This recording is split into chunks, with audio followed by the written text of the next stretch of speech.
Ay, Mirna, ikaw na muna rito, oh. Wala ko na dyan, ang tabagal eh. Bes! Alam mo, bilib talaga ako sa'yo, no? Basta pagkakakitaan, lahat gagawin mo. Aba, hoy, ano ka ba? Magaling talaga ako magluto, no? Uwe, Eh, kaya nga naisipan ko na rumakit na magluto dito sa birthday ng anak ni Trining. tama rin naman. In fairness, tingnan mo, kikita ka na, magagamit mo pa yung skills mo. Amazing. At saka, meron na tayong may uwing ulam. Meron akong dalang container dyan. Ay!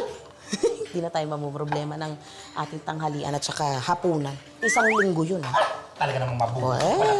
Talaga nung talaga yan. Perfect ka, Bes. Gusto ko yan. Diskarte lang, I Ben. love it. Diyosa! Ay, Lorna, kamusta na iluto ninyo? Ay, eto na. Malapit na matapos. Malapit na ba yung mga bisita ng anak ko, ha? Nakahanda na ba yung mga putahe niyo? Oo, eto na. Patapos na kami. Isa na lang to, eh. Oo, at parang lumalangoy naman sa mantika, Lorna.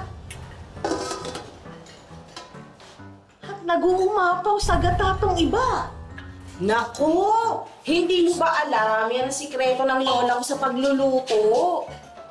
Ano ba? Ano ibig mong sabihin? Abay, ang mantika at gata, sabi ng lola ko, ganyan siya magluto. Para mabilis maumay ang mga bisita mo.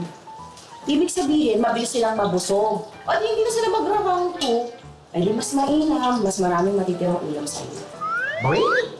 Ganun ba? Yes! Ang galing mo, Lorna. Hindi ako nagkamali ng pagkuha sa'yo, ha? Pero, hindi kaya atakihin ng high blood naman yung bisita ng mga anak ko dyan sa luto mo. Naku! Hindi totoo yun. Aba eh, pag oras mo na, wala sa pagkain yan. Eh pag minalas ka, di minalas ka. Galing Is lang yun. correct. Tama ka naman doon. Pero, bakit may kasamang sardinas? Kasama ba sa handa yan, Lorna? Ay, naku, nga pala. Ito specialty ko yan.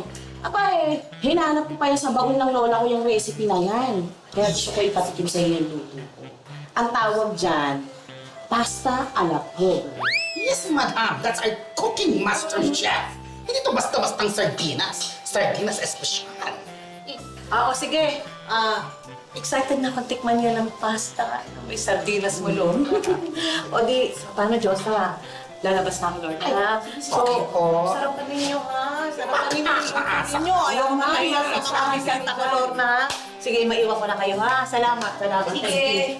Talaga naman. Natuwa sa aling training. Ay, naku, pag natikman talaga to. Correct. Text kong lata.